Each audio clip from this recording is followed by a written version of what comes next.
નમસ્કાર વિદ્યાર્થી મિત્રો, કેમ બધા મજામાં? આપણે જે નીટના પીવાયક્યુ ની સિરીઝ શરૂ હતી એ જ આગળ વધારશું.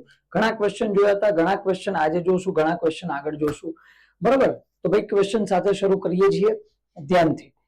મેજોરિટી ક્વેશ્ચન રિપીટેડ થયેલા હોય એવા જ ક્વેશ્ચન આપણે રાખેલા છે. ચલો, આપેલ પરિપથ માટે બેટરીમાંથી પસાર થતો પ્રવાહ કેટલો હશે? ચલો ભાઈ, પહેલો ક્વેશ્ચન છે 2024 કે 25 નો પીવાયક્યુ છે, આઈ થિંક 2025.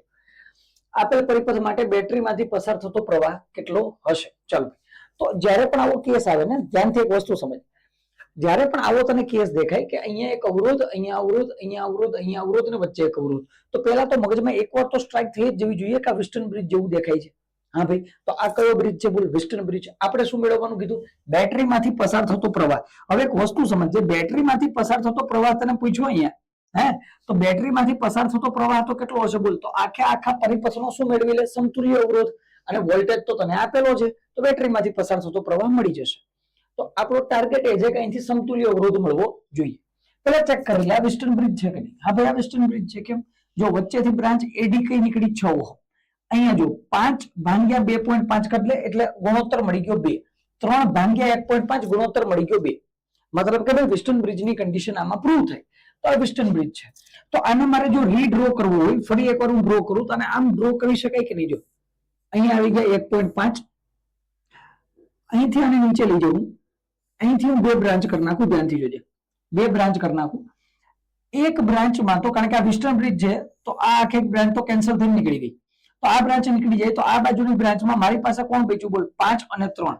તો આ બાજુ એક અવરોધ તો છે 5 અને એક અવરોધ છે 3. આ બાજુની બ્રાન્ચમાં જો એક અવરોધ, આ બીજો અવરોધ, આ બાજુ પણ 2 અવરોધ, એક જે 2.5 ઓહમ, એક જે 1.5 ઓહમ, અહીંયા જે 5 અને 3. આની સાથે અહીંયા મારી પાસે એક બીજો અવરોધ પણ છે 1/3. અહીંયા જે ભાઈ સાહેબ આપણી પાસે બેટરી 5 વોલ્ટ અને એના સિવાય આ જે 1.5 અને અહીંયા મને અવરોધ આપેલ છે 5.5. ચલો, આમ આવી રીતે ડ્રો કરી શકાય ભાઈ, આવી રીતે આપણે દોરી શકીએ. તો હવે ધ્યાનથી જો વસ્તુ સમજ, અહીંયા ધ્યાનથી વસ્તુ સમજ. અહીંયા એક વસ્તુ ધ્યાનથી સમજ. ચલો, વ્યવસ્થિત દોરી દઈએ, થોડું મજા આવે થોડી. અહીંથી એક અવરોધ, અહીંથી એક અવરોધ, આ રીતના 1.5, અહીંયા 2.5. ચલો, આવી રીતના. હવે એક વસ્તુ સમજ અહીંયા ધ્યાનથી. આ 5 અને 3 કેમાં? શ્રેણીમાં. 1.5 ને 2.5 કેવા? શ્રેણીમાં. જો અહીંયા 5 અને 3 શ્રેણીમાં હોય તો આ બેનો સમતુલ્ય કેટલો આવી ગયો? 8. 2.5 અને 1.5 નો સમતુલ્ય કેટલો આવી ગયો? 4. તો 4 અને 8 બે કેમાં થઈ ગયા? સમાંતરમાં. તો એનો મતલબ એમ કે આ બેનો સમતુલ્ય, અહીંયા 4 અને અહીંયા 8, એનો સમતુલ્ય કેટલો થશે? બોલ, 1/r equivalent is equal to 1/4 plus 1/8. તો અહીંથી r equivalent ક્લિયરલી કેટલો આવી જશે? 8/3. તો અહીંથી આ આખાનો સમતુલ્ય, આખાનો સમતુલ્ય કેટલો આવી ગયો? બોલ, 8/3 ઓહમ. આખાનો સમતુલ્ય કેટલો આવી ગયો? 8/3. તો અહીંથી હવે 8/3. બાકી કયા કયા અવરોધ છે? બોલ, હા ભાઈ, બાકી પણ આપણી પાસે અવરોધ છે ભાઈ ઘણા બધા. જેમ કે અહીંથી 8/3, 1/3, 1.5 અને 5.5. આ ચારે ચાર કેમાં થઈ ગયા? શ્રેણીમાં. તો અહીંથી હું લખું શ્રેણી જોડાણનો સમતુલ્ય અવરોધ 8/3 વત્તા 1/3 વત્તા 5.5 અને 1.5 ડાયરેક્ટ લખી દઉં છું 7. તો અહીંથી RS ઇઝ ઇક્વલ ટુ આ કેટલા થઈ જાય? બોલ, કેસ કેટલો બનશે? બોલ, અહીંયા 8 અને 1 થઈ જાય 9, 3 3 9. તો RS કેટલા આવી ગયા? 10 ઓહમ. તો આખા પરિપથનો સમતુલ્ય અવરોધ કેટલો આવી ગયો? 10 ઓહમ. આખા પરિપથનો સમતુલ્ય અવરોધ 10 ઓહમ છે. મારે મેળવવાનો છે વિદ્યુત પ્રવાહ. તો I is equal two V/R. V મને ક્લિયરલી આપેલા છે કેટલા છે? 5. છેદમાં કેટલા આવશે? 10. 5/10 એટલે 0.5 એમ્પિયર. કેટલો આન્સર આવી ગયો? બોલ, 0.5 એમ્પિયર. આટલો પ્રવાહ પસાર થશે. કમ્પ્લીટ છે. ડન કે નહીં? ક્લિયર? સેલો કેસ હતો ભાઈ, આમાં કઈ નહીં. ખાલી બસ મેજર વસ્તુ હોય કે સમતુલ્ય અવરોધ મેળવવાનો. સમતુલ્ય અવરોધ મેળવવા માટે વેસ્ટર્ન બ્રિજને આઈડેન્ટિફાઈ કરવાનો, વચ્ચેની બ્રાન્ચ નીકાળી દેવાની, કામ ખતમ. વેસ્ટર્ન બ્રિજમાંથી જેટલા કેસ પૂછાયેલા છે યાદ રાખજે. નીટના તો પીવાયક્યુ બધા જોઈશ ને 2000 થી 2025. તો નીટના જેટલા પીવાયક્યુ નોર્મલ કેસમાં સેલ અને વિદ્યુત પ્રવાહ ઉપર છે, એટલા જ પીવાયક્યુ નોર્મલ કેસમાં વેસ્ટર્ન બ્રિજ પર છે અને કિર્ચોફ પર છે. બરોબર, તો વેસ્ટર્ન બ્રિજ ધ્યાનથી. ચલો આગળ જઈએ છીએ બાળકો. નીચેના પરિપથમાં પ્રવાહનું મૂલ્ય અને દિશા ખાલી જગ્યા હશે. ચાલો ભાઈ આપણે શું આપવાનું છે બોલ? પરિપથમાં પ્રવાહનું મૂલ્ય અને પ્રવાહની દિશા આપવાની. ચાલો ભાઈ આપી દઈએ ભાઈ મૂલ્ય અને દિશા. ધ્યાનથી સાંભળ. સૌથી પહેલા તો આ કેસમાં વોલ્ટેજ કેટલો છે ધ્યાનથી જો. વોલ્ટેજ ઇઝ ઇક્વલ ટુ 10 અને 5 સમાન દિશામાં છે તો બે ઉમેરાઈ જાય, અહીંયા થઈ જશે 15 વોલ્ટ. 10 પણ આ બાજુ 5 આ બાજુ. ચાલો થઈ ગયું. આ કેસમાં આર ઇક્વિવેલન્ટ કેટલો થશે બોલ? આર ઇક્વિવેલન્ટ છે 7, 2 અને 1 એટલે ટોટલ કેટલા? 10 ઓહમ. તો પૂરું થઈ ગયું. I is equal two V upon R. V કેટલા આવ્યા બોલ? 15 ના છેદમાં 10. આન્સર કેટલો? 1.5 એમ્પિયર. આન્સર કેટલો આવી ગયો બોલ? 1.5 એમ્પિયર. વિદ્યુત પ્રવાહનું કામ પૂરું. અચ્છા કઈ દિશામાં હશે? તો ભાઈ આપણને ખબર છે ભાઈ કઈ બાજુ હોય? પ્લસ થી માઇનસ બાજુ. તો ભાઈ બે નો પ્લસ આ બાજુ છે તો દિશા કઈ થઈ ગઈ? બી થી એ. તો ભાઈ દિશા થઈ ગઈ બી થી એ. ખતમ. તો ભાઈ ક્યાં? 1.5 એમ્પિયર બી થી એ. ચાલો ક્લિયર? કમ્પ્લીટ કે નહીં બોલ? કોઈ કેસ નહીં એમાં તો સહેલું હતું ભાઈ. ચાલો આગળ જઈએ. આપેલી આકૃતિમાં બિંદુ એ અને બી વચ્ચે સ્થિતિમાનનો તફાવત વીએ માઇનસ અરે સમજાય કે નહીં તને? આ તો કિરચું લગાવવાનું કિરચું. ચલો તો પેલા અહીંયા શું મૂકશું બોલ? વીએ. હવે હું આ દિશામાં આગળ વધુ છું એવું કહી દઉં તને. આપણે જે દિશામાં આગળ વધીએ એ જ દિશામાં પ્રવાહ હોય.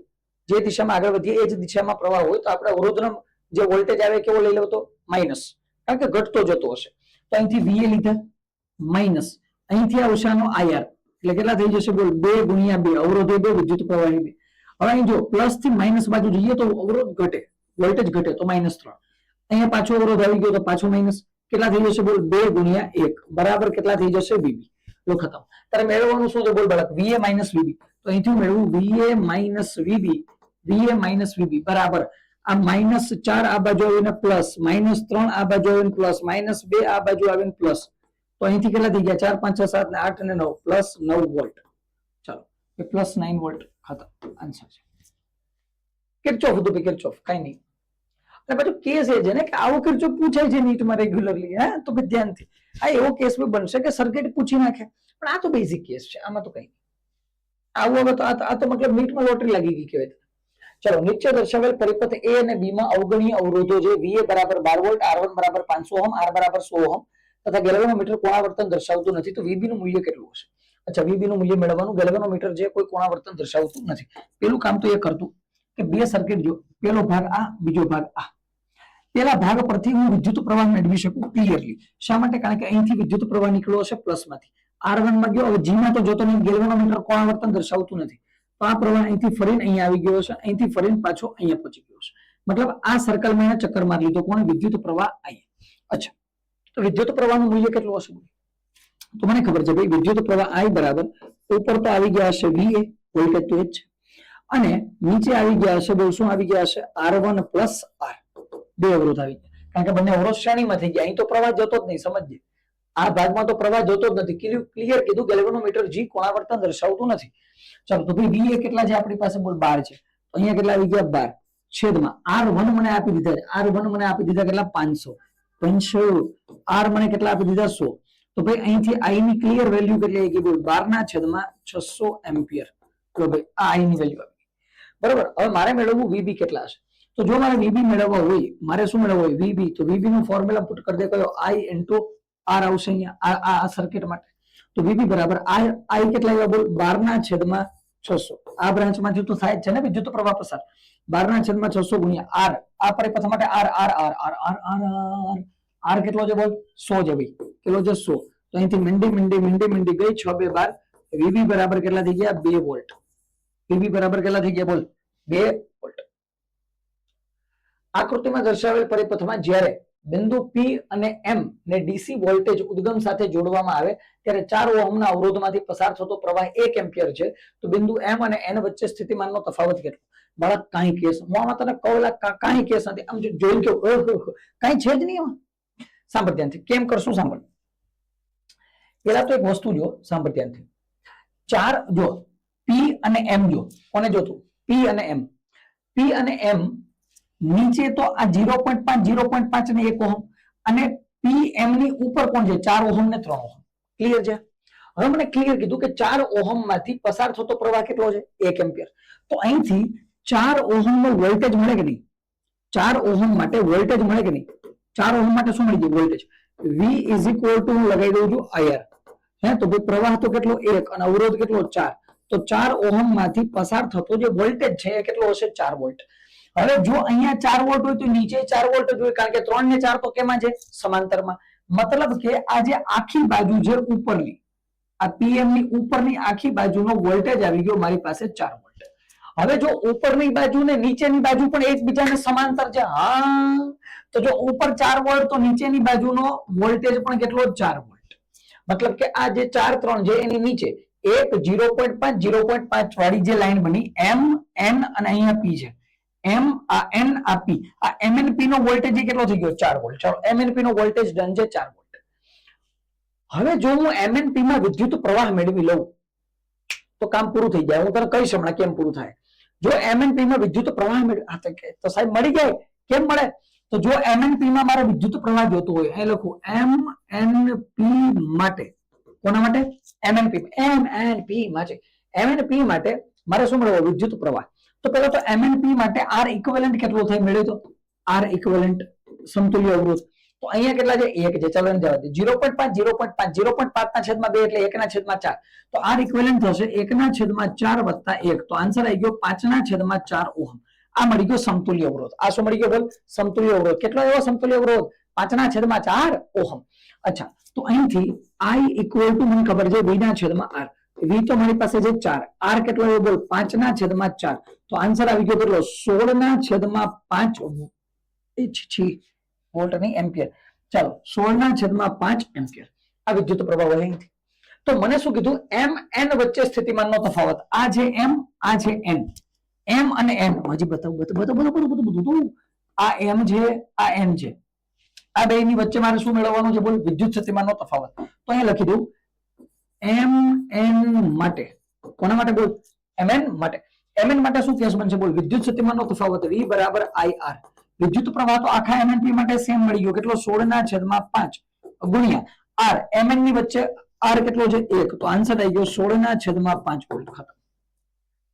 અચ્છા, તો ભાઈ સોલ્વ કરો. સોલ્વ 5 તારી 15 3.2 વોલ્ટ. કમ્પ્લીટ છે બોલ કેસ? ક્લિયર કે નહીં? એકદમ ક્લિયર કેસ હતો. ખાલી જોવાનું એ છે કે થોડી ડાયાગ્રામ વ્યવસ્થિત ઓબ્ઝર્વ કરવાનો, બસ બીજું કઈ કેસ નહીં. પછી થઈ જશે આગળ. ચાલો આગળ જઈએ. ચુંબકીય ચાક. ઓકે, ચાક માત્ર ધરાવતા નાના ગજિયા ચુંબકને 0.16 ટેસ્લાના નિયમિત ચુંબકીય ક્ષેત્રમાં મૂકવામાં આવે છે. ત્યારે સ્થિતિ ઉર્જા ખાલી જગ્યા હશે ત્યારે ચુંબક સ્થાયી સંતુલનમાં હશે. અચ્છા, પેલો કેસ તો તને યાદ હોય કે આ કેસમાં ઉર્જા કેટલી થાય? -mb cos theta. બરાબર. અને અહીંયા તને કીધું સંતુલન સ્થાયી સંતુલન છે. મને ખબર છે જ્યારે સ્થાયી સંતુલન હોય, જ્યારે પણ કયું હોય? સ્થાયી સંતુલન હોય ત્યારે થીટા કેવો હોય? 0 ડિગ્રી.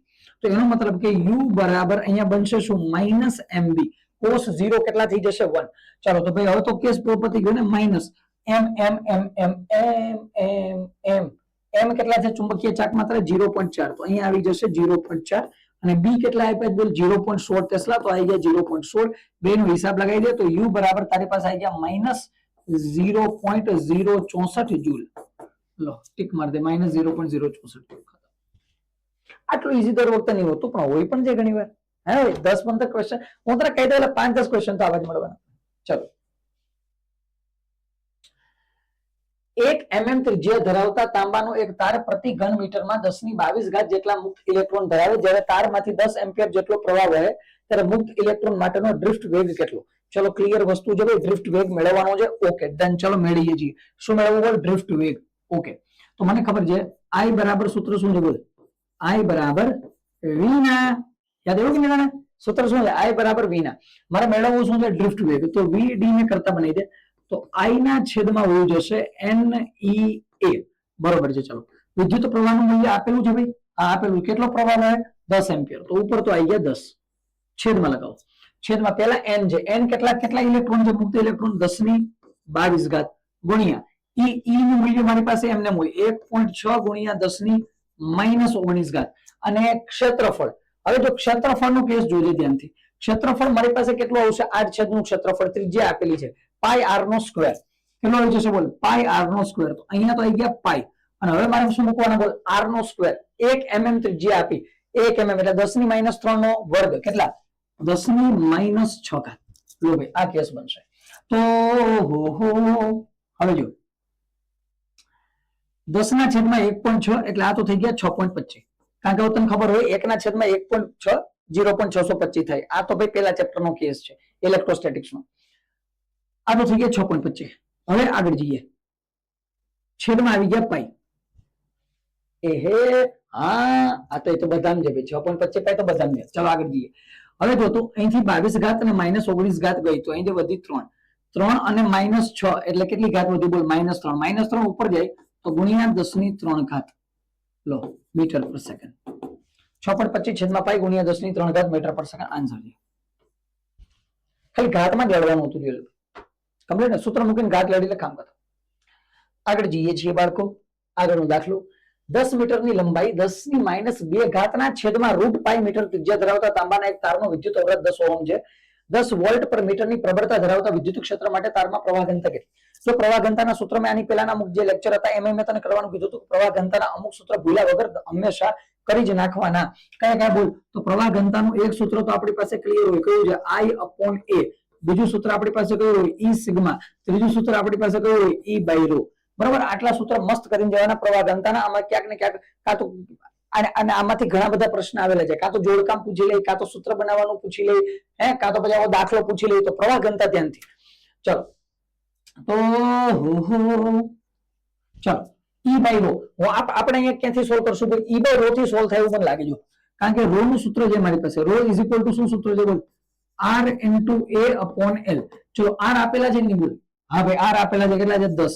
ક્ષેત્રફળ આપેલું છે જોતો. હા ભાઈ ક્ષેત્રફળ નહીં પણ ત્રિજ્યા આપી. ત્રિજ્યા આપી તો મને ખબર છે પાઈ અને r નો સ્ક્વેર. 10⁻² નો સ્ક્વેર કરી દે 10⁻⁴. √π નો સ્ક્વેર થઈ જાય પાઈ. છેદમાં લંબાઈ કેટલી આપી બોલ? 10. ચલો તો અહીંથી ભાઈ દસડી ગઈ, પાઈ ગયા. તો આન્સર કેટલો આવી ગયો? 10⁻⁴ ઘાત ઓહમ ઇન્ટુ મીટર. લો આ શું આવી ગઈ બોલ? અવરોધકતા. આ શું આવી ગઈ બોલ? અવરોધકતા. હવે મારે તો મેળવવી ભાઈ પ્રવાહ ઘનતા. તો પ્રવાહ ઘનતા શું છે? હમણાં જોયું E/ρ. E કેટલા આવ્યા બોલ? E આપેલા છે 10 અને ρ કેટલા છે? 10⁻⁴. તો આ ટોટલ કેટલા થઈ ગયા? 10⁵ ઘાત. લો ખતમ. એમ્પિયર પર મીટર સ્ક્વેર. ખતમ. 10⁵ ઘાત 5 ઘાત. કમ્પ્લીટ કે નહીં બોલ? ક્લિયર છે કે નહીં? કે એકદમ કાઈ નહીં પીવાનું. સિમ્પલ દાખલા છે. ચલો આગળ જઈએ. પેન બુક સાથે રાખજો, લખતું જવાનું. ચાલો, જ્યારે ચુંબકીય ચાકમાત્રા M ધરાવતું ચુંબકીય સળિયાને ચુંબકીય ક્ષેત્ર B ને લંબ રીતે રાખવામાં આવે. ચાકમાત્રા અને ચુંબકીય ક્ષેત્ર લંબ છે ત્યારે ચુંબકીય સ્થિતિ ઉર્જા કેટલી હશે? આપે તો આ તો ક્લિયર કેસ ને 0. U ઇઝ ઇક્વલ ટુ શું થઈ જાય? -mb cos θ. અહીંથી લંબ રાખો તો mb cos 90. આન્સર કેટલો? 0. ચલો આગળ જઈએ. હા 0.049 ટેસ્લાના નિયમિત ચુંબકીય ક્ષેત્રમાં સોય આકૃતિમાં દર્શાવ્યા પ્રમાણે 5 સેકન્ડમાં 20 દોલન પૂરા કરે. સોયની જડત્વની ચાકમાત્રા 9.8 × 10⁻⁶ kg મીટર સ્ક્વેર. જો સોયની ચુંબકીય ચાકમાત્રાનું મૂલ્ય x × 10⁻⁵ ઘાત એમ્પિયર પર મીટર સ્ક્વેર હોય તો x નું મૂલ્ય આ દાખલો હોય. અને અલગ કઈ જે પણ નહીં ને, ટેક્સ્ટ બુક નો જે દાખલો ઓલમોસ્ટ ટેક્સ્ટ બુક નો છે. ઓલમોસ્ટ એના આના જેવા દાખલા છે ટેક્સ્ટ બુકમાં. ચલો ઓકે તો કરીએ ભાઈ શોર્ટ. મેળવવાનું શું છે બોલ? x મેળવવાનું. અને અહીંયા બીજી એક વસ્તુ અગત્યની આપી. જો જડત્વની ચાકમાત્રા ચુંબકીય ચાકમાત્રા જડત્વની ચાકમાત્રા આવે ને અને ઉપરથી 5 સેકન્ડમાં 20 દોલન કરાવ્યું આપ્યું તો આ કેસમાં તો એક વસ્તુ મગજમાં નાખી દે. હું તને કહું છું, જડત્વની ચાકમાત્રાના કેસ આખા મેગ્નેટિઝમમાં બને, આખા ચુંબકત્વમાં બને. પણ NCERT માં જે એક્ઝામ્પલ આપેલું છે આપણને એક્સરસાઇઝમાં, એ એક ઉદાહરણ ધ્યાનથી જોવાનું. એની આજુબાજુમાં બનશે. બસ એવું નહીં થાય કે ગમે ત્યાંથી મતલબ જે ડબલી મીન્સમાં એડવાન્સમાં જે લેવલ ઉપર બનાવે એ લેવલમાં બનાવશે નહીં નોર્મલ કેસમાં. પછી તો 2025 વાળો આવી જાય તો ક્યાં ખબર આપણને. પણ નોર્મલ કેસમાં NCERT પ્રમાણે બનશે. તો ભાઈ મારી પાસે સૂત્ર છે જડત્વની ચાકમાત્રાનું લગાવું. T = 2π √I/mb. ચલો ભાઈ આ સૂત્ર છે આપણી પાસે. T = 2π √I/mb. અચ્છા આ સૂત્ર લગાવીને ચેક કરીએ ભાઈ આન્સર આવે કે નહીં. ચલો પહેલા તો T આવર્તકાળ આપેલો કે નહીં? હા આપેલો. ભાઈ આવર્તકાળ કેટલો? કેમ? તો ભાઈ અહીંયા કીધું 5 સેકન્ડમાં કેટલા દોલન થાય? 20. ધ્યાનથી સાંભળ. 5 સેકન્ડમાં કેટલા દોલન થાય? 20. તો હું અહીંથી ક્લિયર કહી દઉં કે 20 દોલન માટે 5 સેકન્ડ લાગે તો એક દોલન માટે કેટલા? તો આ મળી ગયો આવર્તકાળ. આવર્તકાળ મને કેટલો મળી જશે બોલ 5/20 બરાબર અહીંથી કેટલા આવશે બોલ 2π રૂટમાં કેટલા આવશે બોલ તો પેલા તો આ એવા જડત્વની ચાક માત્રા મને આપેલી છે કેટલી 9.8 ગુણ્યા 10 ની -6 ઘાત છેદમાં એમ એમ એમ એમ એમ એમ એમ એમ એમ એમ અરે એમ તો મેળવવાનો ભાઈ પણ એમ આપેલો કેટલો બોલ x ગુણ્યા 10 ની -5 ઘાત x મારે મેળવવાનો છે અને પછી b આપ્યું b મને આપ્યા 0.049 ચલો ભાઈ આને સોલ્વ કરી દે ને આન્સર આવી ગયો ખતમ બધું આપેલું છે ભાઈ ખાલી x મેળવવાનો હવે શું હવે તું એમને કરી નાખ તો અહીંથી હું લગાવી દઉં 5 4 20 2π નું આ બાજુ વધુ તો આ થઈ ગયા 1/8π બરાબર વાંધો નહીં એક સ્ટેપ હજી રૂટમાં જવા દે કેટલું છે તો અહીંયા આવશે કેટલા 9.8 છેદમાં અહીંથી એક વસ્તુ સાંભળજે -5 ગયા તો ગુણ્યા 10 ની -1 અને અહીંયા નીચે બચ્યું હશે x ગુણ્યા 0.049 ચલો બરોબર છે મારે અહીંથી રૂટ કાઢવું હોય તો બે બાજુ સ્ક્વેર કરી દઉં તો 1/8 નો સ્ક્વેર કેટલો થઈ જાય 64 અને આ થઈ ગયા પાઈ સ્ક્વેર બરાબર રૂટ નીકળી ગયું 9.8 ગુણ્યા 10 ની -1 તો ઉપર થઈ જશે 0.98 ના છેદમાં નીચે કોણ બચશે બોલ x ગુણ્યા 0.049 હજુ એક સ્ટેપ લઈ જાય 1/64 પાઈ સ્ક્વેર બરાબર હું ઉપર નીચે 100 વડે ગુણી નાખું તો અહીંયા થઈ જાય 98 છેદમાં થઈ જાય x ગુણ્યા અહીંયા કેટલા થઈ જાય 4.9 મને ખબર છે 4.9 બે 9.8 થાય તો 4.9 ગુણ્યા 20 થઈ જશે 98 અહીંથી x ને કરતા બનાવી દે x ને કરતા બનાવી દે તો અહીંથી થઈ જશે 64 ગુણ્યા 20 ગુણ્યા પાઈ નો સ્ક્વેર તો ભાઈ બાળક x બરાબર 64 બે 128 તો આ થઈ ગયા 1280 pi square answer 1280 pi square ખતમ લો કમ્પ્લીટ છે કે નહીં બોલ એકદમ ક્લિયર ભાઈ કાઈ નહીં આવે આવા દાખલા તો તું શું લે એમને ઉઠીને કરી નાખ તો આવે સમજે કે નહીં તને કાઈ નહીં આવે કમ્પ્લીટ ને 0.049 ટેસ્લાનું નિયમિત ચુંબકીય ક્ષેત્રમાં સોય આકૃતિમાં દર્શાવ્યા પ્રમાણે 5 સેકન્ડમાં 20 દોલન પૂરા કરે જડત્વની ચાક માત્રા આપી દીધી ચુંબકીય ચાક માત્રા આપી દીધી x નું મૂલ્ય કેટલું છે ફોર્મ્યુલા બેઝ હતું ભાઈ ફોર્મ્યુલા બેઝ વર્તુળાકાર પ્લેટોનું બનેલું સમાંતર પ્લેટ કેપેસિટર એવી રીતે ભારિત થાય કે જેથી તેની પ્લેટ પરની પૃષ્ઠભાર ઘનતા સમય સાથે અચળ દરે વધે સ્થાનાંતર પ્રવાહને લીધે ઉદ્ભવતું ચુંબકીય ક્ષેત્ર કેટલું સ્થાનાંતર પ્રવાહના લીધે ઉદ્ભવતું ચુંબકીય ક્ષેત્ર છે એ વિદ્યુત ક્ષેત્ર પર આધાર રાખે જે જગ્યાએ વિદ્યુત ક્ષેત્ર મહત્તમ હોય ને ચુંબકીય ક્ષેત્ર પણ મહત્તમ થાય તો જો પ્લેટો વચ્ચે શૂન્ય અને બહાર શૂન્યતર જે બધા જ સ્થાને શૂન્ય છે પ્લેટ વચ્ચે અચળ અને પ્લેટની બહાર શૂન્ય છે પ્લેટના પરિઘને જોડતા કાલ્પનિક નળાકાર પૃષ્ઠ પર ડન જમી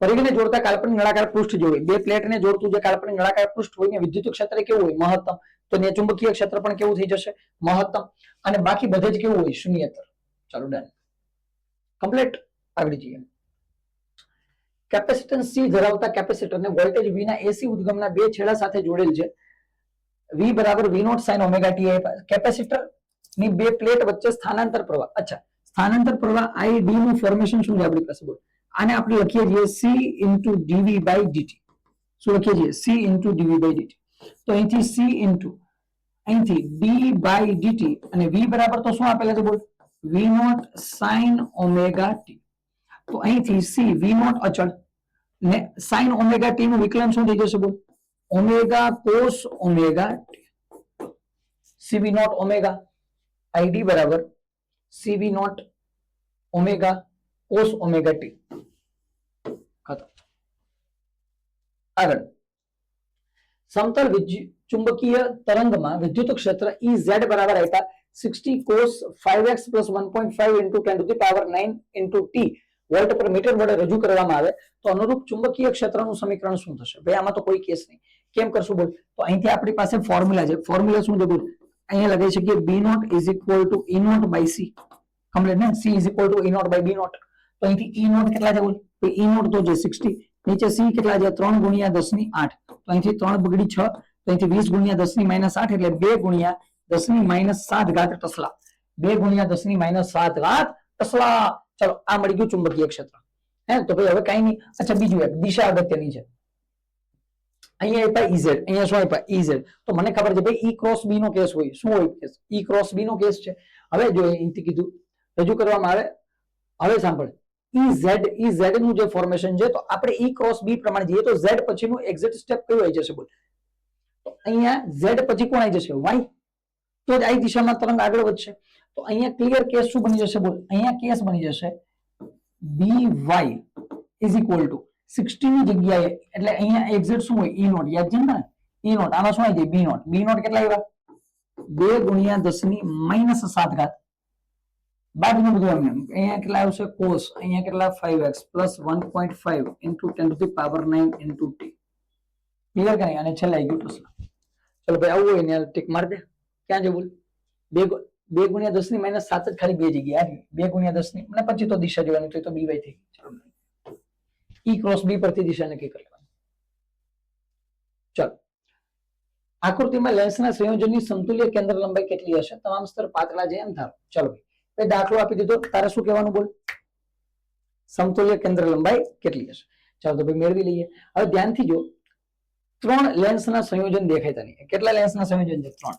આ એરો આ બાજુ છે, આ બાજુ અંદર. એક તો અહીંયા સમતલ અંતર્ગોળ છે, આ બાજુ સમતલ અંતર્ગોળ અને વચ્ચે બહિર્ગોળ. બરાબર ને? એક આ લેન્સ બને, એક વચ્ચેનો બહિર્ગોળ બને અને એક આ બાજુનો લેન્સ બને. અને તારે શું મેળવવાનું? સમતુલ્ય કેન્દ્ર લંબાઈ તમામ સ્તર પાતળા છે એમ ધારી લેવાનું. ચલો તો શું કરવાનું બોલ? પેલા તું એક કામ કરું, સાંભળ. R1 બરાબર R2 બરાબર 20 મને આપી દીધા. હું એક કામ કરું, આ પેલાની જે કેન્દ્ર લંબાઈ છે એનું કહી દઉં F1, બીજાની જે કેન્દ્ર લંબાઈ છે આની એનું કહી દઉં છું F2 અને આની જે કેન્દ્ર લંબાઈ છે એનું કહી દઉં છું F3. હું પેલા તો F1 F2 F3 મેળવી લઉં અને એ મેળવતા મને કોઈ નહીં રોકી શકે. મેળવી લઈએ આપણે. કઈ રીતના મેળવીએ બોલ? લેન્સ મેકર પરથી. તો પેલા માટે લેન્સ મેકર લગાય 1/f1 ઇઝ ઇક્વલ ટુ, પેલા તો શું લગાવવાનું બોલ? હું સૂત્ર યાદ હોય ભાઈ. 1/f ઇઝ ઇક્વલ ટુ શું છે? n-1 1/r1 1/r2. હું દર વખતે નહીં લખું, હવે ડાયરેક્ટ લખું છું. તો 1/f1 ઇઝ ઇક્વલ ટુ ભાઈ પેલાની કેન્દ્ર લંબાઈ n1 - 1 કરવાના. મારે શું કરવાના બોલ? n1 - 1. ચલો તો ભાઈ પેલાનો વક્રી ભગ્નાંક કેટલો છે બોલ? 1.6 છે. પેલાનો વક્રી ભગ્નાંક કેટલો? 1.6. હું ડાયરેક્ટ અહીંયા કરું છું 1.6 - 1 એટલે કેટલા થઈ ગયા? 0.6. 0.6 ને શું લખાય બોલ? 6/10. હું ડાયરેક્ટ લખું છું. સમજાણું કે નહીં? જો ભાઈ અરે જોજે હે બાત. ચલો આ બતાવી દઉં. અહીંથી શું બોલ? 1.6 - 1 કૌંસમાં શું થવાનું બોલ? 1/r1 - 1/r2. તો અહીંથી શું થવાનું બોલ? આ કેસમાં 1/r1 અને r1 બરાબર મારી પાસે કેટલા હશે બોલ? r1 બરાબર ડાયરેક્ટ લખી દઉં છું 1/r1 કેટલા હશે બોલ? તો ભાઈ r1 આ સપાટી તો કેવી છે? સમાંતર સપાટીની વક્રતા ત્રિજ્યા કેટલી હોય? અનંત. આ થઈ ગયા 1/∞ માઇનસ આ r પ્લસ આવવાના તો 1/20. r બરાબર 20 આપેલા છે. ચલો તો અહીંથી 1/f1 બરાબર અહીંયા 1.6 માંથી 1 જાય તો 0.6, તો આને કહેવાય 6/10 ગુણ્યા અહીંથી શું બચવાનું બોલ? અહીંથી મારી પાસે બચવાનું છે -1/20. 1/અનંત તો 0 થઈ ગયા. તો મને અહીંથી મળી ગયું 1/f1 બરાબર માઇનસ અહીંથી તું જો 6/, કેટલા થવાના? 200. તો અહીંથી 6/, ટોટલ થઈ જવાના 200. સમજાય કે નહીં? તો આ કેટલા થાય? 3/100. તો માઇનસ 3/100. તો આ મને મળી ગયું 1/f1. ચલો પેલું કામ કમ્પ્લીટ. હવે શું મેળવું? 1/f2 બરાબર એનો વક્રી ભગ્નાંક બે બાજુ કેટલો છે? 1.6. તો 1.6 - 1 કૌંસમાં 1/. હવે જો આની વક્રતા ત્રિજ્યા આ બાજુ જઈજો. સમજજો આમાં પેલા કેસમાં શું હતું બોલ? પેલી અનંત અને બીજી આમ બળેલી હતી. જો આપાત કિરણની દિશા આ બાજુ છે. સમજજો આ આપાત કિરણની દિશા છે. મતલબ કે આ વક્રતા ત્રિજ્યા આપાત કિરણની દિશામાં આવી તો મેં કેવી લઈ લીધી? પ્લસ. તો આન્સર એવો માઇનસમાં. હવે અહીંયા જો હવે આ વખતે આપણે આ ભાગની વાત કરીએ. બીજો ભાગ કયો છે? આ ભાગ છે. બીજો ભાગ આની વાત કરીએ રેડ ની. તો આપાત કિરણ આ બાજુ હવાની વક્રતા ત્રિજ્યા ક્યાં છે બોલ? વિરુદ્ધ દિશામાં છે. આપાત કિરણની વિરુદ્ધ દિશામાં તો કેવું લેવાનું? માઇનસ. તો અહીંથી આવશે -20 -1/અનંત. પછીની સપાટી તો સમાંતર છે. તો અહીંથી 1/f2 બરાબર 6/10 અને આ કેટલા આવી જશે બોલ? -1 એટલે સેમ 1/f2 કેટલા આવ્યા? -3/100. તો ભાઈ f2 થી હવે શું મેળવી લે બોલ? f3 મેળવી લે. 1/f3 બરાબર ચાલો હવે વચ્ચેનો લેન્સ આવ્યો. વક્રી ભગ્નાંક એનો 1.5 છે. તો 1.5 - 1 0.5 એટલે આ થવાના 1/2 ગુણ્યા અહીંયા 1/, પેલી વક્રતા ત્રિજ્યા પ્લસ એટલે 1/20 પ્લસ 1/20. તો અહીંથી 1/f3 બરાબર 1/2 ગુણ્યા 2/20. બગડી બગડી કઈ બગડી બગડી હે બગડી બગડી બગડી બગડી ગઈ 1/f3 બરાબર 1/20. 1/f3. હવે મારે શું કરવાનું છે? બોલ સંયોજન. મારે શું લેવાનું છે? સમતુલ્ય કેન્દ્ર લંબાઈ. તો સમતુલ્ય કેન્દ્ર લંબાઈનું સૂત્ર છે F equivalent is equal to 1/f1 વત્તા 1/f2 વત્તા 1/f3. કરો ચલો સોલ્વ. તો અહીંથી પેલા આવશે -3/100. -3/100. બીજી રકમ કેવી છે? F2 કેવા છે? બોલ એ -3/100 પ્લસ 1/20. તો ભાઈ લગાવી દે એલસીએમ કેટલાથી? 100 થી. તો અહીંયા આવ્યા કેટલા? -3 વત્તા 5. તો આન્સર કેટલો આવી ગયો? બોલ અહીંથી સમતુલ્ય આવી જશે -100 સેન્ટીમીટર. આવી ગયો -100 સેન્ટીમીટર કમ્પ્લીટ. એ લોકોએ એ સાંભળતા એનટી વાળા મગજ કેવું દોડાવ્યું સાંભળતા. જે ક્વેશ્ચન છે ને એ ક્વેશ્ચન નો ઓપ્શન જોતો. ઘણી વાર અહીં શું R1 બરાબર R2 બરાબર શું થાય? 20. એટલે જેને થોડુંક એમ મગજ થોડુંક એમ બોલવું હોય ને 20 ચાલી 20 કે પેલા ને 20 બીજા ને 20 બે 20 ને 20 કેટલા? ચાલી આન્સર. જો 40 પ્લસ એ પણ માઇનસ એ પણ પછી શું આવે? સરખા ઓપ્શન હતા આપણું મગજ વધારે બોલે. ચાલો આગળ જઈએ. એક સમતલ બહિર્ગોળ લેન્સ સમતલ અંતર્ગોળ લેન્સમાં બરાબર બંધ બેસે છે. તેમની સમતલ સપાટીઓ એકબીજાને સમાંતર છે. જો લેન્સ n1 n2 વક્રી ભવનાંક ધરાવતા જુદા જુદા દ્રવ્યોમાંથી બનાવવામાં આવે તો r એ લેન્સની ગોળીય સપાટીની વક્રતા ત્રિજ્યા હોય. ઓકે, તો આ સંયોજનની કેન્દ્ર લંબાઈ કેટલી? અચ્છા સાંભળ ધ્યાનથી. કેસ શું છે પેલા સમજ ધ્યાનથી. કેસ શું છે એને સમજી લે. તને શું બનાવવાનું કીધું પેલા સમજીએ. અને કીધું આવી રીતના બે લેન્સ આવેલા છે. એ આ ક્યાં લેન્સ બનાવવું? લેન્સ હમણાં સાંભળ ધ્યાનથી. લેન્સ આ રીતના બનાવેલા છે. ધ્યાનથી જો. એ ખરાબ બન્યું. ઉપર ઉપર ઉપર ઉપર ઉપર ઉપર ખરાબ બન્યું. વ્યવસ્થિત બની ગયા. હા જો આવા લેન્સ છે. હવે ધ્યાનથી તું એક વસ્તુ સમજ. ધ્યાનથી એક વસ્તુ સમજ. આ પેલો લેન્સ કયો બની ગયો? બોલ આ બની ગયો સમતલ અને આ બહિર્ગોળ. આ કયો બની ગયો? સમતલ અને અંતર્ગોળ. આ સમતલ બહિર્ગોળ, આ સમતલ અંતર્ગોળ. કારણ કે આપણને ક્લિયર કીધું કે બેની જે સમતલ સપાટી છે એકબીજાને કેવી રહેવી જોઈએ? સમાંતર. તો ભાઈ પેલો બની ગયો આપણો બહિર્ગોળ, બીજો બની ગયો આપણો અંતર્ગોળ. તો ભાઈ બે લેન્સ આવી ગયા. હવે શું આપ્યું?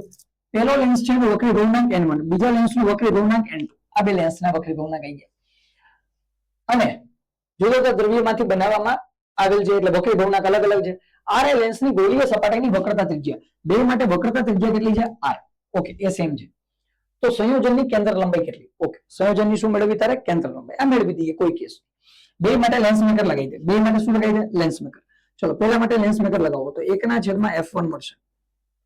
ચલો પેલાનો વક્રી ભવનાંક n1 છે તો n1 - 1 કૌંસમાં 1/, આ કેટલા આવશે? બોલ ઇન્ફિનિટ. 1/1 આ જો સમતલ કેટલા? ઇન્ફિનિટ.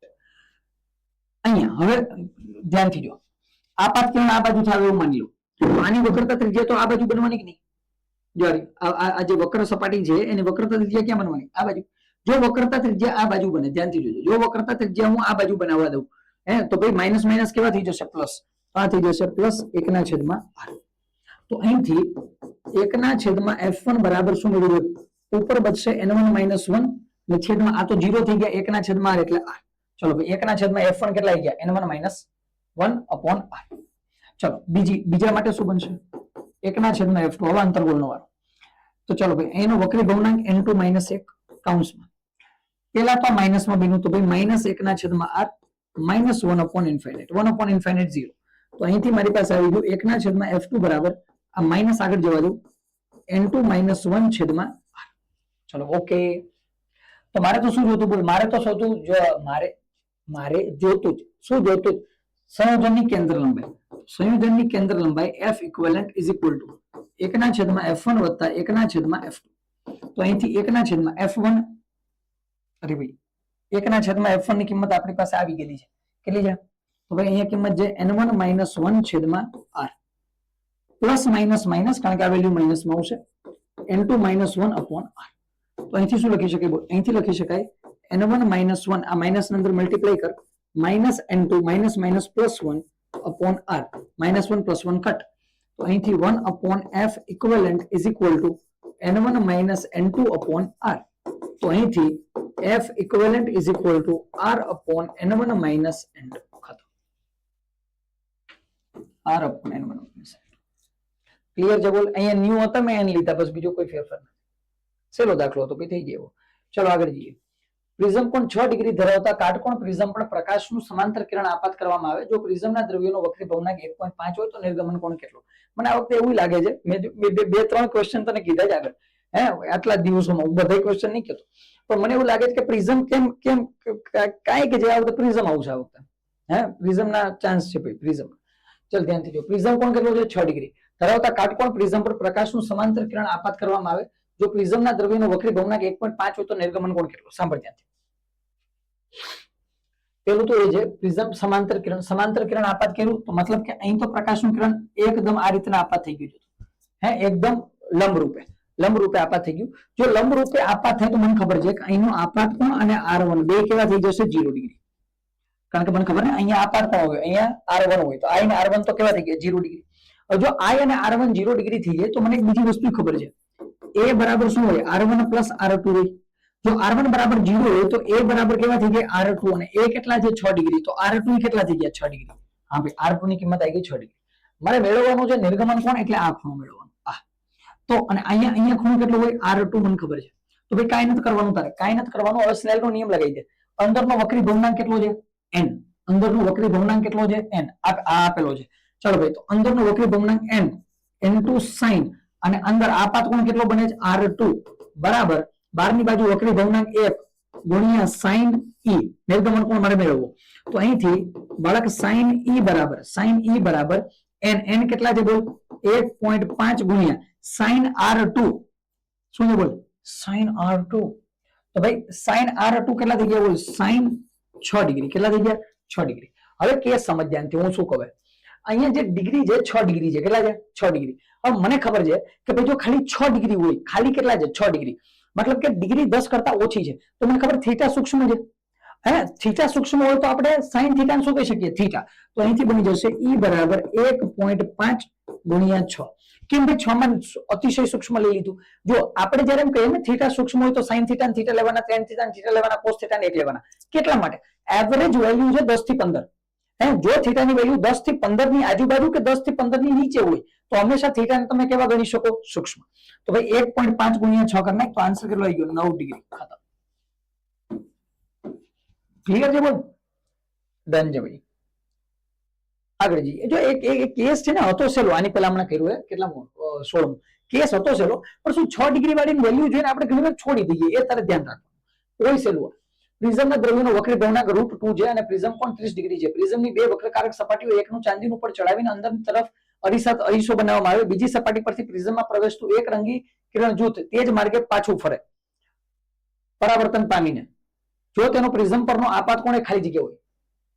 ઓકે, એકદમ સહેલો કેસ છે. હું તને ચેલેન્જ આપું, 3 સ્ટેપમાં ક્વેશ્ચનનો આન્સર આવી જાય. સાંભળ ધ્યાનથી. પહેલા તો મને શું આપેલું છે બોલ? પ્રિઝમ આપેલું. મને શું આપેલું બોલ? પ્રિઝમ. ચલો તો અહીંયા પેલા પ્રિઝમ બને. પ્રિઝમ. ચલો આવી ગયું પ્રિઝમ. હવે સાંભળતા શું કીધું? આ બાજુ ચાંદીનું પડ ચડાવીને આવી સપાટી બનાવી દીધી. ચાંદીનું પડ ચડાવીને અરીસો બનાવી દીધો આપણે. અચ્છા, અહીંથી એક પ્રકાશનું કિરણ આપાત થઈ. સમજમ. ચલો અહીંયા આપાત થયું, અહીંયા લંબ બનાવી દે. આ બની ગયો તારો આપાત કોણ? I. અહીંથી પ્રકાશનું કિરણ વક્રીભવન પામીને આ બાજુ જાય. હવે અહીંથી શું થાય બોલ? આ અરીસો છે ને, હવે પ્રકાશ, તને શું કીધું આગળ ત્યાંથી સાંભળ, કિરણ જૂથ એના માર્ગે પાછું ફરે. મતલબ કે પ્રકાશનું કિરણ એના માર્ગે ક્યારે પાછું આવે? જ્યારે એ અરીસા ઉપર કેટલા ડિગ્રી આપાત થાય? 90 ડિગ્રી. મતલબ આ કિરણ અહીંયા 90 ડિગ્રી આપાત છે. 90 ડિગ્રી પર આપાત થઈને કિરણ પાછું આવશે ને અહીંથી નીકળી જશે. પ્રશ્ન પૂછેલો છે પ્રિઝમ કોણ આપ્યો? 30 ડિગ્રી. પ્રિઝમ કોણ કેટલો આપ્યો? 30 ડિગ્રી. અચ્છા, પ્રશ્ન પૂછેલો છે કે આપાત કોણ કેટલો છે? I. બસ આટલો જ કેસ, બીજું કઈ નથી. ખતમ થઈ ગયો કેસ. ચલો તો હું શું કરું ભાઈ? સાંભળ. જો અહીંયા જો કિરણ એની દિશામાં પાછું આવે, એની દિશામાં પાછું આવે તો નિર્ગમન કોણ જોવો તો કઈ કેસ જ નહીં બન્યો. અને R2 બરાબર કેવા થઈ ગયા? 0 ડિગ્રી. R2 0 છે, એનો મતલબ કે આ કેસમાં A બરાબર R1 બરાબર કેટલા થઈ જશે બોલ? 30 ડિગ્રી. તો આ કેસમાં R1 મને કેટલો મળી ગયો? 30 ડિગ્રી. અહીંયા હશે R1 બરાબર ને? અહીંયા R1 હોય એટલે સામેની બાજુ R2 હોય. મારે મેળવવાનો શું છે? આપાત કોણ. તો શું લગાવી દે? સ્નેલનો નિયમ. તો ભાઈ 12 તો વક્રી ભવનાંક 1, અહીંયા આવી જશે sin I બરાબર અંદરનો વક્રી ભવનાંક આપેલો છે √2 પ્રિઝમનો વક્રી ભવનાંક, અને અહીંયા આવી જશે sin 30. તો ખતમ છે બોલ? તો અહીંથી sin I = √2 into sin 30 કેટલા થઈ ગયા 1/2. તો અહીંથી મને ખબર પડી ગઈ sin i કેટલા આવી ગયા 1/√2, મતલબ કે i કેટલા આવી ગયા બોલ 45 degree. 45 degree. This is the answer. ચલો કમ્પ્લીટ. સેલો હતું ભાઈ. આગળ જઈએ. સી એ મુક્ત અવકાશમાં પ્રકાશનો વેગ હોય તો ફોટોન વિશે કયું નિવેદન યોગ્ય છે? ચાલો પેલું નિવેદન છે E બરાબર h. કરેક્ટ. ફોટોનનો વેગ c છે, આ બિલકુલ પ્રકાશના વેગ જેટલો હોય. ફોટોનનું વેગમાન p = h/c, એકદમ કરેક્ટ. ફોટોન ઇલેક્ટ્રોનની અથડામણમાં કુલ ઊર્જા અને વેગમાન બંનેનું સંરક્ષણ થાય, બિલકુલ સાચું. ફોટોન ધન વિદ્યુત ભાર નહીં, ABCD ખતમ. આ તો થિયરિટિકલ આન્સર. આ તો ભાઈ એનસીઆરટી ની થિયરી છે. થિયરીમાં એવું નહીં કર્યું કે ટ્વિસ્ટ કર્યું, એમ સીધા સેન્ટેન્સ હતા. 5000 એંગસ્ટ્રોમની તરંગ લંબાઈ ધરાવતું એક ઉદ્ગમ S1 એ દર સેકન્ડે 1015 ઘાત ફોટોન ઉત્પન્ન કરે. 5100 એંગસ્ટ્રોમની તરંગ લંબાઈ ધરાવતું અન્ય ઉદ્ગમ S2 એ દર સેકન્ડે 1.02 ગુણ્યા 1015 ઘાત ફોટોન ઉત્પન્ન કરે. તો S2 નો પાવર છેદમાં S1 નો પાવર કેટલો થશે? ભાઈ S1 S2 માટે તારા પાવર મેળવવાનો. હવે મને એક વસ્તુ ખબર છે, S1 માટે પાવર જે આવશે એનું કીધું P1. P1 બરાબર મને ખબર છે E1 N1 હોય. શું હોય બોલ? E1 N1. આ તો તને ખબર હશે. શું હોય બોલ? E1 N1 હોય. ક્લિયર કે નહીં બોલ? અને અહીંયા આપણને ખબર છે N1 તો શું છે ભાઈ? N1 તો શું છે? કેટલા ફોટોન ઉત્પન્ન થાય એ નંબર છે. E શું છે બોલ? ફોટોનની ઉર્જા છે. ફોટોનની ઉર્જાનું સૂત્ર હમણાં આપણે જોયું હતું, બાકી આપણને આવડે. કેટલું હોય બોલ? hc/λ. કેટલું હોય? hc/λ. ભાઈ તો ખતમ થઈ ગયું ભાઈ કેસ. તો હવે અહીંયા E1 N1 આવ્યા તો N1 તો એમને રાખી દો. E1 ની જગ્યાએ શું થશે બોલ? hc તો કોન્સ્ટન્ટ, છેદમાં કેટલા આવી ગયા? λ1. અચ્છા, એવી રીતના S2 માટે ફોટોનો કેસ છે ભાઈ. P2 બરાબર શું થશે? ઇન્ટુ અહીંયા રાખી દે ઇન્ટુ hc/λ2. લો હવે બેનો સૂત્ર કરવાનો ગુણોત્તર. કોનો ગુણોત્તર? P2 ના છેદમાં P1.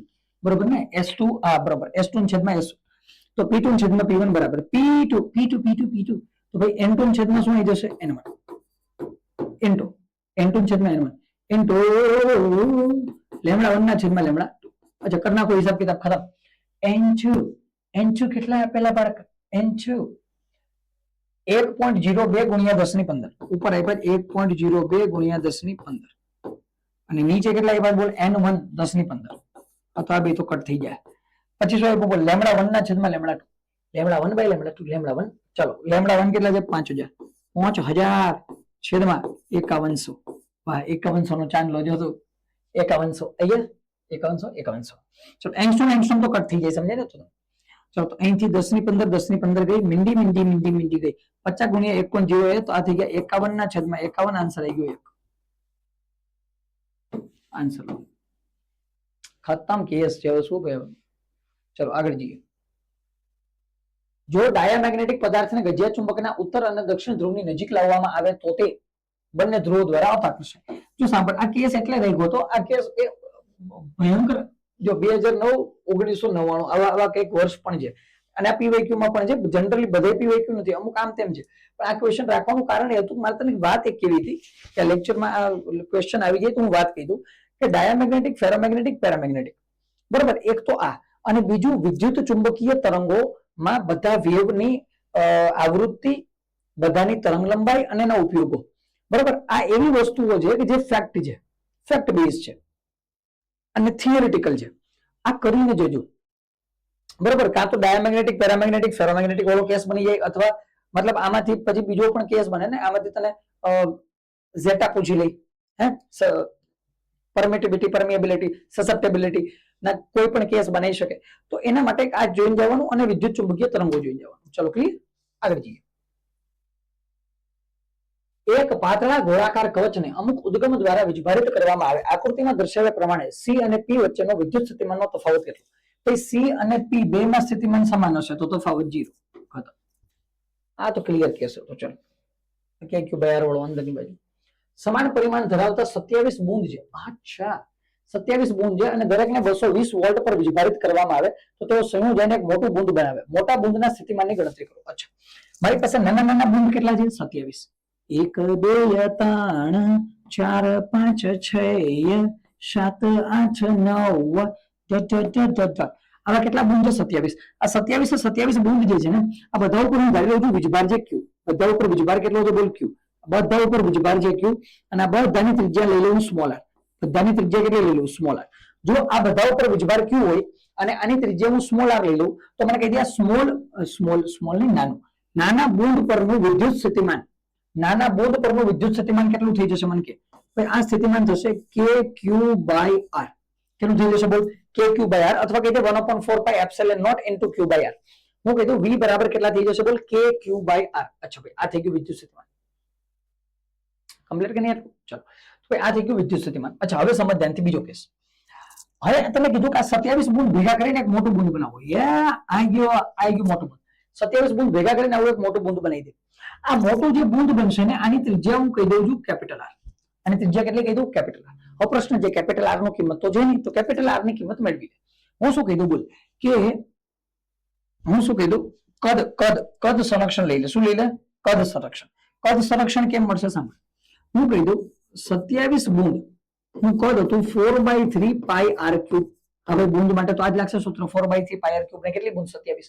પણ આ 27 નું ભેગું કરીને આનું વોલ્યુમ લખ્યું જ કદ 27 બુંદ નું બધાનું એક નું કદ કેટલું 4/3 પાઈ સ્મોલ આર નો ક્યુબ અને કેટલે 27 બુંદ. આ બધી ભેગી મળીને શું બનાવશે બોલ 4/3 પાઈ આર ક્યુબ. આ કદ તો એનું એ જ રહેશે 27 બુંદ જેટલું તો મોટું બુંદ બની ગયું. તો અહીંથી મને ખબર 4/3 પાઈ 4/3 પાઈ ઘટ તો અહીંથી r cube is equal to 27 r cube. તો અહીંથી ભાઈ ઘન કરે તો આર ઇઝ ઇક્વલ ટુ કેટલા થઈ ગયા 3r. આર ઇક્વલ ટુ કેટલા થઈ ગયા બોલ 3r. તો ચાલો હવે મોટા બુંદનું વિદ્યુત સ્થિતિમાન કેટલું થશે v ડેશ કહી દઉં. મોટા બુંદનું વિદ્યુત સ્થિતિમાન કેટલું કહી દઉં v ડેશ બરાબર કે તો એમને રહેશે.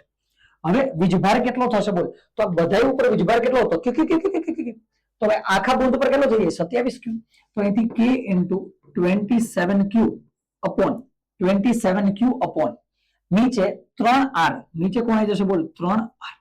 તો v ડેસ્ક બરાબર આ કેટલા થઈ ગયા બોલ 27/3 અને આ થઈ ગયા k ક્યુ બાય r. તો v ડેસ્ક બરાબર 27/3 એટલે 9 ગુણ્યા k ક્યુ ના છેદમાં r તો ભાઈ v છે તો v ડેસ્ક બરાબર 9v થઈ ગયા. ઘણીવાર તને એવું પૂછશે ઘણીવાર આવો આન્સર નહીં હોય તને શું આપી દેશે બોલ 9v. સમજે કે નહીં? તો એના માટે ધ્યાન રાખજે.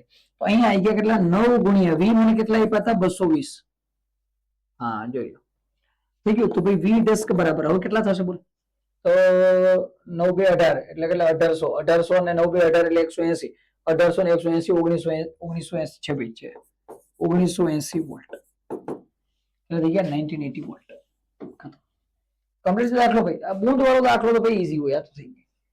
ચલો આગળ જઈએ. ચાર વીજભાર પ્લસ ક્યુ માઇનસ ક્યુ 12 બાજુ ધરાવતા ચોરસના શિરોબિંદુ પર મૂકેલ છે. બે વીજભારો પ્લસ ક્યુ અને માઇનસ ક્યુ વચ્ચેના બિંદુ એ પર વિદ્યુત સ્થિતિમાન કેટલું. ચલો એ ઉપર વિદ્યુત સ્થિતિમાન મેળવવું તારે v is equal to k q by r નો કેસ છે.